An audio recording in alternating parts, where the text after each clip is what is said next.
Après avoir passé des mois ou même plusieurs années sous l'eau, la larve de libellule peut enfin quitter le milieu aquatique pour se métamorphoser.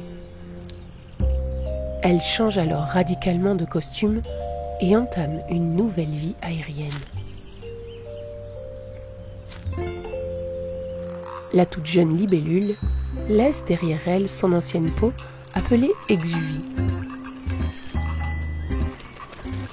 Ce vestige de sa vie aquatique est un précieux cadeau pour celles et ceux qui s'intéressent aux libellules. En récoltant les exuvies et en analysant leur morphologie, il est possible de déterminer l'espèce en question, et donc d'avoir une idée précise du cortège de libellules en présence.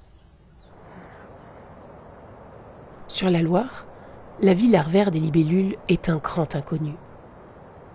Il y a maintenant 10 ans, l'association Caudalis a imaginé suivre les populations de 2 libellules menacées sur l'ensemble du fleuve grâce à la récolte des exuvies.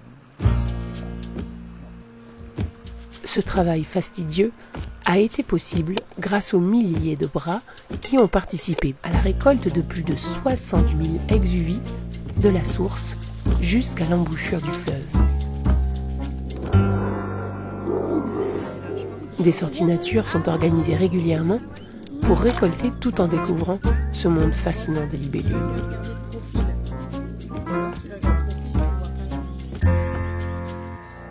Après 9 années de récolte d'exuvies sur la Loire, Renaud a pu estimer l'évolution des populations des 2 espèces de gomphes recherchées. On les nomme gomphes à pattes jaunes et gomphes serpentins. Si on regarde les graphiques qui sont là, c'est les 2 espèces qui sont à droite. Là, on a le gomphe serpentin et puis le gomphe à pattes jaunes. On voit vraiment que c'est pas à un moment il s'est passé quelque chose, c'est vraiment quelque chose, c'est un déclin continu. C'est un déclin continu pour les 2 espèces. On voit vraiment qu'on a un effondrement. Il n'y a pas d'autre mot. On a un effondrement de ces 2 populations, là, du gomphe serpentin et du gomphe à pattes jaunes sur la Loire. Pour une espèce comme l'autre, en fait, on est à plus de 90% de diminution en 9 ans. Donc voilà, c'est vraiment c'est un rythme d'extinction incroyable. En fait, c'est très rare d'avoir vraiment. En fait, ça veut dire qu'en une dizaine d'années, on a quasiment tout perdu. La Loire semble toujours aussi sauvage, et pourtant, elle n'est plus accueillante pour les 2 gomphes inscrits sur les listes rouges. Comment cette chute vertigineuse des populations a-t-elle été possible sur le plus grand fleuve de France ? On peut, à partir des données qu'on a quand même, essayer de comprendre pourquoi on a ces effondrements. Visiblement, là par exemple, on est en train de mettre en évidence qu'il y a un lien avec les variations de niveau d'eau dans la Loire et notamment avec le fait qu'il y ait de moins en moins d'eau en fin d'été.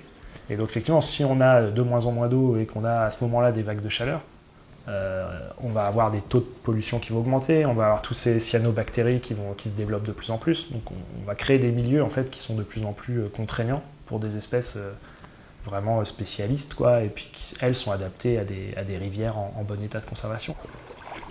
Sur la Loire, le problème, il vient sans doute de quelque chose qui est au niveau du bassin versant. La quantité d'eau dans la Loire à l'automne, c'est pas lié juste à la Loire, c'est lié à tout ce qui se passe. Et donc effectivement, le bassin versant de la Loire, c'est un tiers de la France. Donc derrière, les répercussions, va falloir changer pas mal de choses, quoi, si on veut, si on veut régler ce problème-là. Qu'en est-il pour les autres rivières de France ? Comment se portent les libellules des eaux courantes dans le reste de l'Hexagone ? Suite au succès de ce programme de sciences participatives mené sur la Loire, ce dernier s'est généralisé depuis 2022 à l'ensemble des grands cours d'eau de France. Ce nouveau programme, nommé SOGAP, s'intéresse non plus à 2, mais à 5 libellules menacées. Ce projet-là, il a pour objectif, le SOGAP, d'avoir des éléments chiffrés indiscutables pour dire tout va bien ou ça va pas, à tel endroit ça va pas, pour telle raison.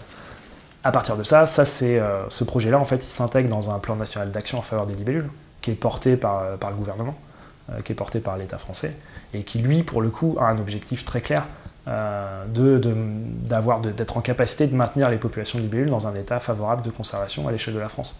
Donc à partir du moment où on témoigne de manière non ambiguë qu'on a telle espèce qui s'effondre, via ce plan national d'action, il va falloir qu'on soit en capacité par la suite de mettre en place des actions pour rétablir ces populations.